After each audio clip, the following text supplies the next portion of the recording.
Okay, so now we're looking at those quadratic-like equations. And so once again, I discussed in class what it means by quadratic-like equations. So let's look at some more examples besides those we have done in class. So example number 1, we would like to solve for x. Okay, and the equation here appears to be a polynomial equation, x to the 4th minus 5x squared plus 4 equals 0. Once again, one more time I'm repeating what I said in class. Now, the reason we are calling this equation here to be quadratic-like is because, now if you observe the way how the powers behave right here, now each variable, for the variables in the equation, for each term with the variable, the powers goes halfway down and then no power left. So basically, in this one here, what I'm seeing here is we started out with whatever power that is, power 4. So in the middle term, it goes halfway down, and in the last one, there's no power. So that's what I meant by quadratic-like. For the reason being, now I can see x to the 4th can be the same as x squared and square again. That's just because we're looking at the power 4 here is 2 times of power 2. And so I can rewrite x to the 4th as x squared being squared.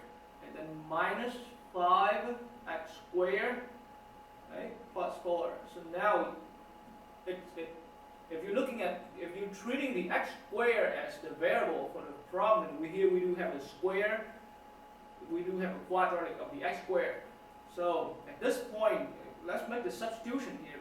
I'm going to have to borrow some external variable here. I substitute that variable t for x squared, and the whole purpose of that is it's gonna, once you do the substitution, and make sure you kind of highlight that substitution point, because later on we're gonna need to go back to that substitution point. So now making the substitution here, that means every single x squared in the equations now gets replaced by a t. So the current equation now is going to become, for the first term, x squared is going to become t squared minus 5t plus 4 equals 0. So now at this point here, what I can see is this equation simply turns out to be a quadratic equation in terms of t. And so once again, that is also another reason why we're calling the starting equation here a quadratic-like. It's just because, simply making a substitution, we can turn that into a quadratic of a new external variable. And so now, let's just go ahead and proceed solving this quadratic equation for t. So, at this point, we solve for t. Okay. So now, with that equation, solving for t is quite simple. You can just factor, just like usual, just like how we've done it in quadratic equation. So factoring that will give me 2 pair of parentheses, so minus 4 and minus 1, t minus 4, t minus 1. And so immediately we're going to produce 2 sub-equations, t minus 4 equals 0, the other equation t minus 1 equals 0, and that gives me t equals 4 as one solution and t equals 1 as one solution. So now I have found 2 solutions for t. Now the problem here is that we're not going to stop right here, and 4 and 1, they're not our answers to the equation. Remember, the goal for this problem here is we solve for x. So in this problem here, all of a sudden we ending out solving for t. So you have to see that there's something that's not quite there yet. Okay, so we found about for t, but now if you look back into the substitution point, if you're looking back at the substitution point where t itself equals x squared, so what I'm saying here is, on one hand t equals x squared, and on the other hand t is equal to one of these 2 answers. So that means we can produce for ourselves 2 independent equations. One of them is x squared equals 4, and the other equation is x squared equals 1.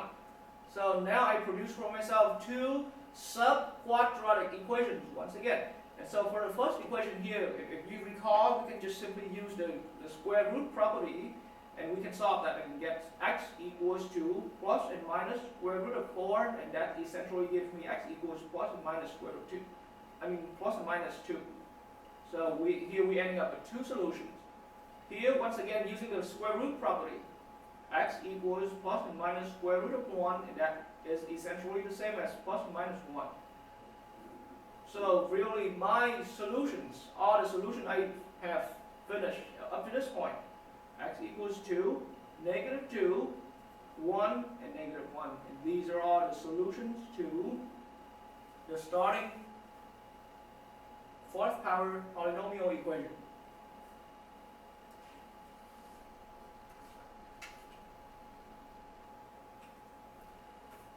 So here we go. Let's try to look at number 2. More practice for us all here to get comfortable with those quadratic-like equations. So my next equation I'm having here is an x to the 4th minus 13 x squared plus 36 equals 0. Okay, so once again, I am seeing the exact same behavior. If I look at the very first power of mine right here, it's power 4. The next power down is halfway down, square power, and the next one here, there's no power. So once again, it's still, even though it's a different equation, but it's still following the exact same behavior. Starting out with some power, it goes halfway down on the power, and then no power. So now, I'm seeing this here as quadratic-like. To make it more clear, let's say the x to the 4th, once again, I'm seeing the x to the 4th, the power is twice as much as the x squared, so I can write x to the 4th as x squared and minus 13 x squared plus 36 equals 0. And so now here at this point it is obvious. Now when you're seeing the repeats, here I'm seeing the repeat of x squared. Okay, so that's the variable there. So I can just simply use my external variable t to be equals to x squared as my substitution point. So here's my substitution point. Okay, and so now as soon as I finish that substitution, the whole point of that substitution now is that every x squared in the equation is going to become t. So your equation turns out to be t squared minus 13t plus 36, and we are completely out of x. And now the equation here, after being turned into in terms of t, then it's obviously now a quadratic equation, and that is once again why we said earlier that this equation here, the starting equation was a quadratic-like equation, because simply just one substitution we can turn that into a quadratic equation. So now with this equation, once again, to solve that quadratic, okay, there's a little note here. At this point, let's kind of split the road a little bit, split the direction a little bit. We are solving for t now at this point. Okay, so I can see that I have minus 4, minus 9. So I have t minus 4, t minus 9. And that is going to produce me two sub-equations again. T minus 4 equals 0, t minus 9 equals 0. And so solving for t, I have t equals 4 is one answer, and t equals 9 is two answers. So that means I have found t can be equals to any of these two answers. But then, once again, we need to solve for x, not for t. So here is not our ending of the problem yet. We need to, so making a substitutions, looking back into the substitution point, what I see here is t, I set t equals to x squared, and now I found the value of t to be either 4 or 9, meaning the x squared from the equations, from the original equation, can be at the same time equals to 4, or x squared can be also equals to 9. So now I produce for myself two separate equations that I can solve for. So that means from each of these equations, I can just simply solve them by using the square root property once again. So x equals plus minus 4. So that gives me x equals plus and minus 2. Those are the solutions. And then on the second equation here on the right hand side, to solve for x, I can just simply do the square root properties once again. So x equals plus minus square root of 9, and that gives me x equals plus minus square root of 3. Okay, so, and really what it does tell me here is that I'm going to end up with 4 different solutions. So x equals 2, minus 2, 3, and minus 3. We have all 4 solutions together in this equation. And once again, this is how you can solve. That's how you solve another quadratic-like equation. And so, and for the rest of these examples, we're gonna just